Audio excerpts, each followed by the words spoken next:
It's not an anti-immigration issue.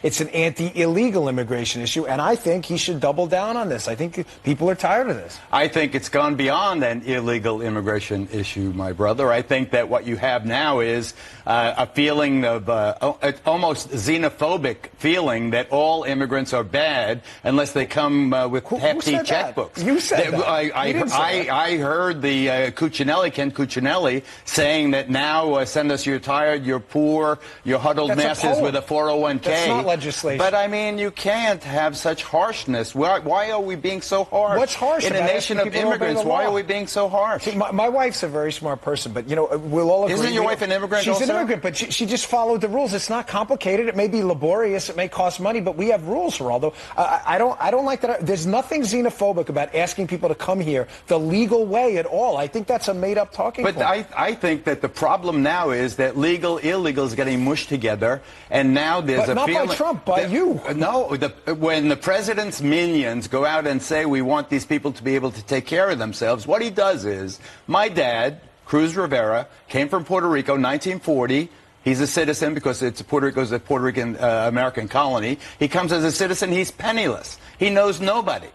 By the time he was finished, he had a suburban home and college-educated children. That's the American dream. Yeah, but nobody's suggesting your dad's the problem, though. No, I'm suggesting my dad is the solution. My dad is the answer. But see, you're conflating the two. Trump's point is that people who come here illegally in violation of the law are the issue, not people who come here illegally. Why this harshness, Dan? Why? I just think that if you make immigration us and them, as the president's tone in New Hampshire yesterday seemed to indicate, the good Americans and the bad others going to come from other places and they come overwhelm us and use military analogies and invasion and so forth. When you do that, you really dim, I think, the mystique of America that makes us great. And I don't like it. He did say if you are seeking asylum and you're in danger, then yes, we will let you in, even if you don't have, even if we have to put you on welfare. We'll take care of you. I hate scapegoating, and I think that what you have now is immigrants being scapegoated. No, I entirely disagree, Geraldo. We have taken in millions of people. We are the most compassionate country on earth. I mean, facts and data have to matter. You can't just say compassion and act like that's a legislative solution to our problem. That doesn't mean anything outside of the facts and data. The president's legacy will be forever marred by the fact that children were taken from their parents. This is Fox News' Dan Bongino carrying water for Trump amid his least popular policy, which, mind you, is no small feat in this administration. And he does so with so little humanity and compassion that even his co-host Geraldo Rivera has to push back. And right off the bat, Bongino claims that this has nothing to do with legal immigrants, that he's talking solely about illegal immigrants.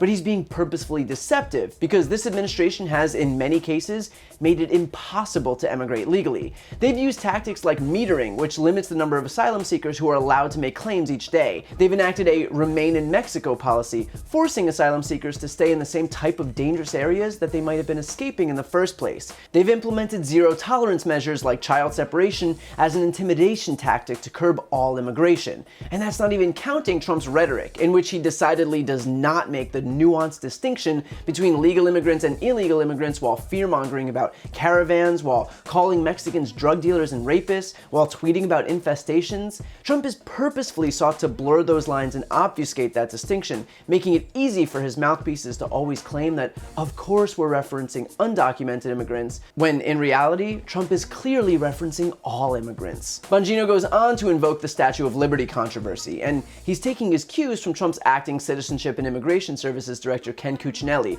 who landed himself in hot water only days ago for saying this. Would you also agree that Emma Lazarus's words etched on the Statue of Liberty, "Give me your tired, your poor," are also part of the American ethos? They certainly are. Give me your tired and your poor who can stand on their own 2 feet and who will not become a public charge. And even in the aftermath of an absolute deluge of bad press following this statement about the sonnet, Bongino goes right on to defend it, claiming that it's just a poem and holds no weight.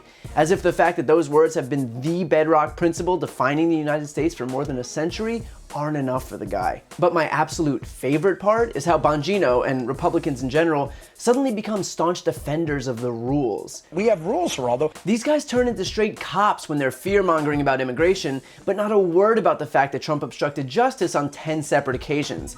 Not a word about the fact that his campaign coordinated with Russians who sought to help Trump win the election. Not a word about emoluments clause violations, about the White House refusing to comply with subpoenas, about Ivanka Trump using her private email to conduct government business. And look, we could go on, but what's blatantly obvious here is that Bongino and these Fox hosts aren't acting in good faith. Their grandstanding about their devotion to the rule of law is nothing more than a thin veneer to cover up for Trump's racist policies.